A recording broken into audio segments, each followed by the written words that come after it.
guy. Good morning, Amy, or good afternoon, or good night, or I don't know what time it is that you mark at, but my name is Kelly. This is Merlin, and we are here. Well, I think Merlin's going to go because he's kind of angry with me, but today we're going to talk about our final project for Organizational Behavior 2810-03.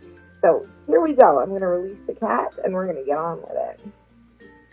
So the first part of the assignment is referring to our participation, whether it was in class or in the Facebook groups or in the online forums on Moodle or within our groups or things like that. So I think I'm going to start with the activity on our social media page, the Facebook page, and then the forums.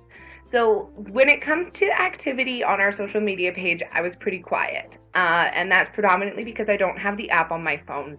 I'm taking a lot of courses at TRU, and I find that when I have Facebook on my phone, I just scroll and scroll and scroll and scroll and scroll and scroll, and I get really distracted from whatever it is that I'm doing. So about in the middle of the semester, I deleted it off my phone, and I haven't really been online very often just because I've got a lot going on. So that was probably why I wasn't all that active or as active as I could have been on our Facebook page. Scroll and scroll, and same goes for the forum posts. I very, very rarely check Moodle. You're actually one of my only professors who uses their Moodle actively. So to go online and check the Moodle pages isn't something that I'm doing a whole lot of.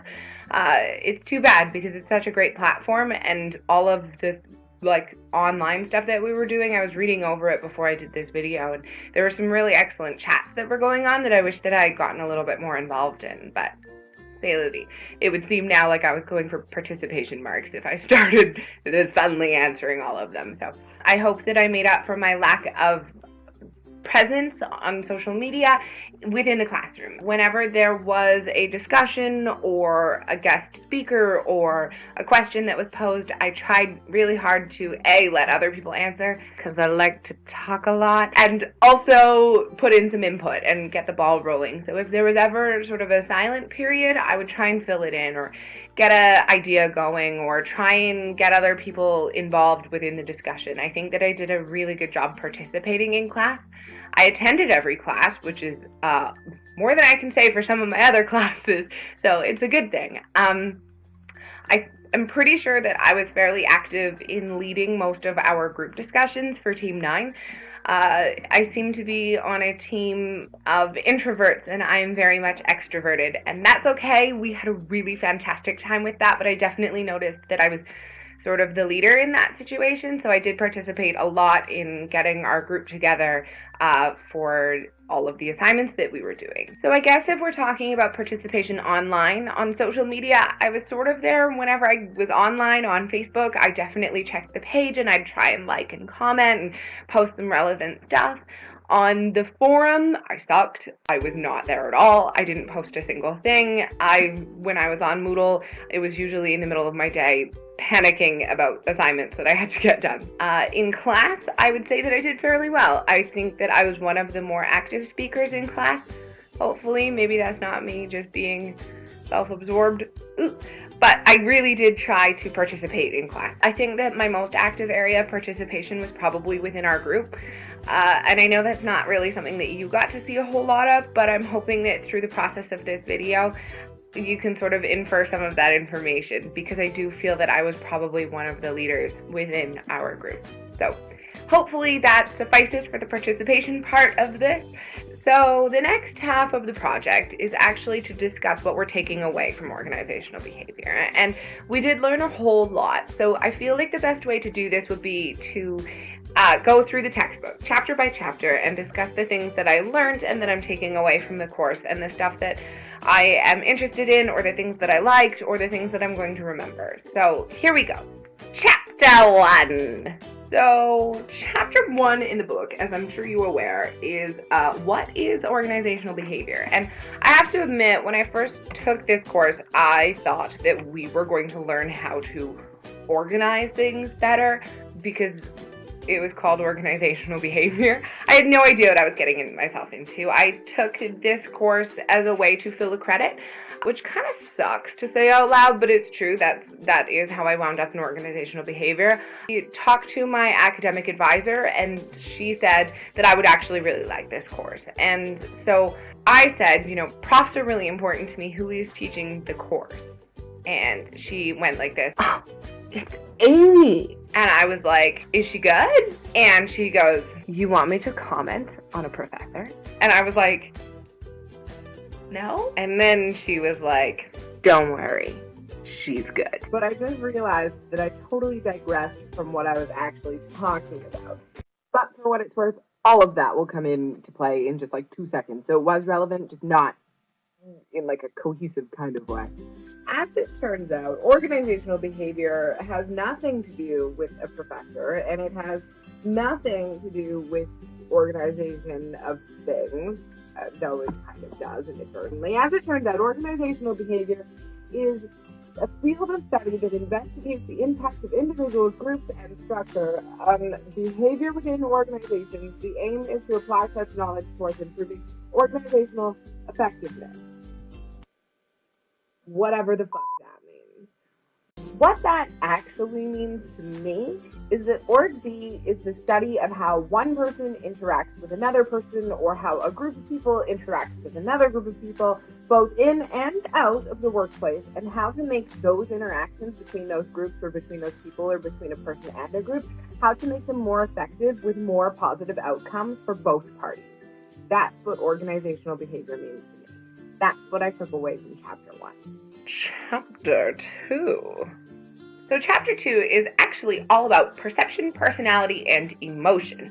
And there was a lot that I actually took out of this chapter, but my favorite thing was the MBTI and the true colors and the introvert versus extrovert test. Funny, I actually made my boyfriend do the MBTI, and he turns out to be in like that weird 5% one that is like an INFJ and super hard to deal with, and it nailed him to a T. I can't even begin to explain to you how INFJ he is. It is like impossible sometimes. But I really, really love the guy, and that's super off topic. But I did want to tell you that I made my boyfriend do it.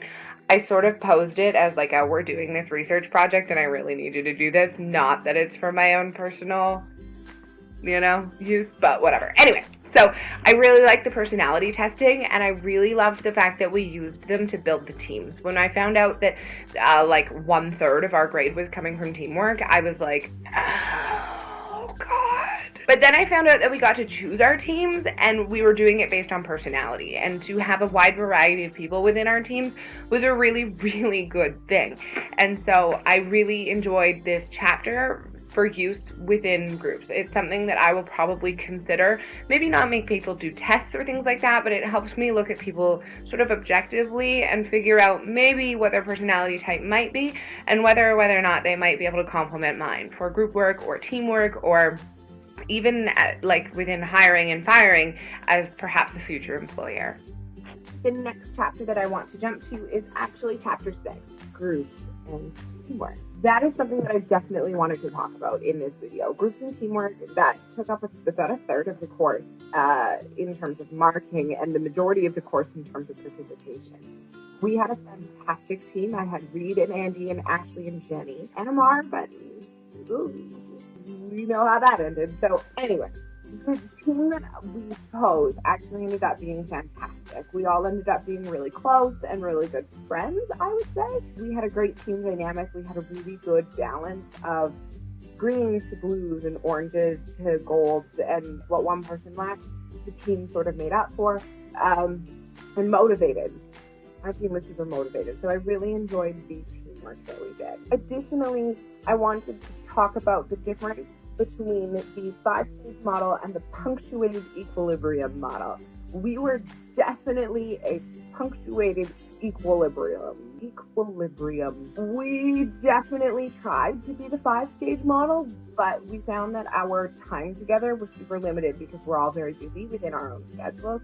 And so our time together was very challenging. So we ended up being a punctuated equilibrium model. But I think that we pulled through okay. I would have liked to have made us be more of the 5-stage model, because I'm kind of OCD like that. I like the stages of things, but we did sort of seem when we did get together, we were together. So what I took away from the groups and teamwork chapter was that it's important to know your team, and it's important to know who it is that you're working with, and that teams don't always get along very well.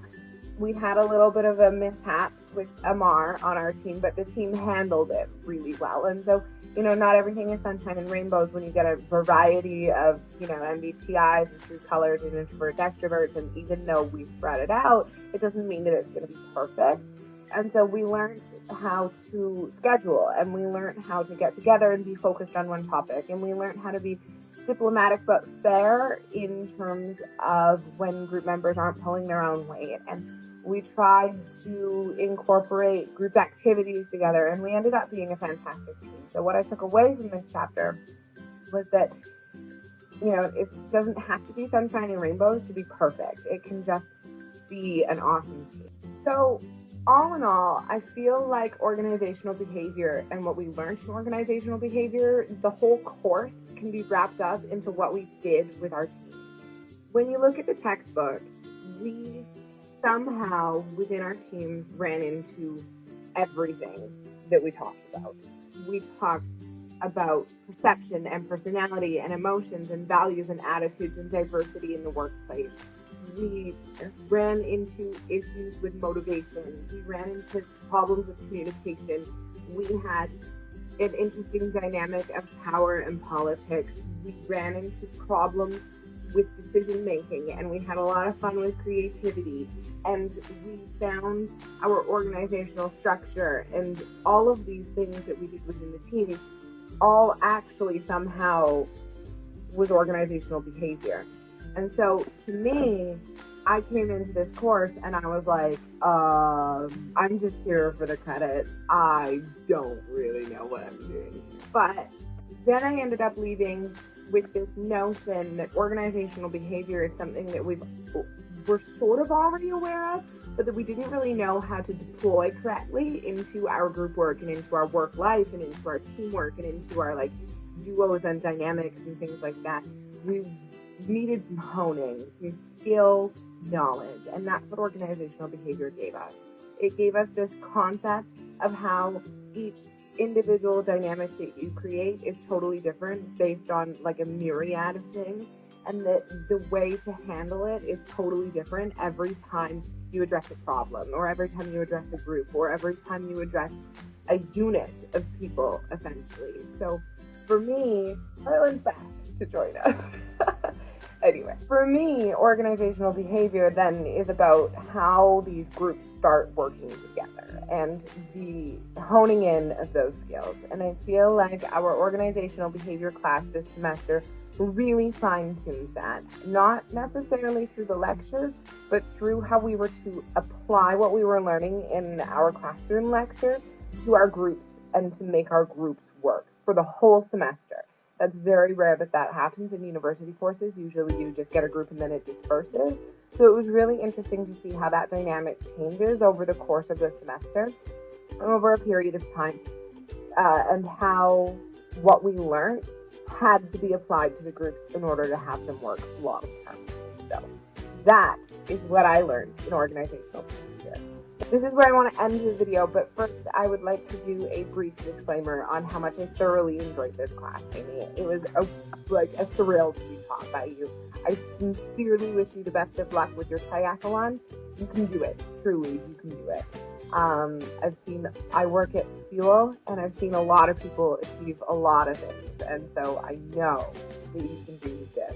I sincerely wish you the best of luck with all of your endeavors, and I truly hope that you get tenure, because if we can have more people taught by you, I think that TRU would be a better place. Have a wonderful summer, Amy. Thank you so much for everything.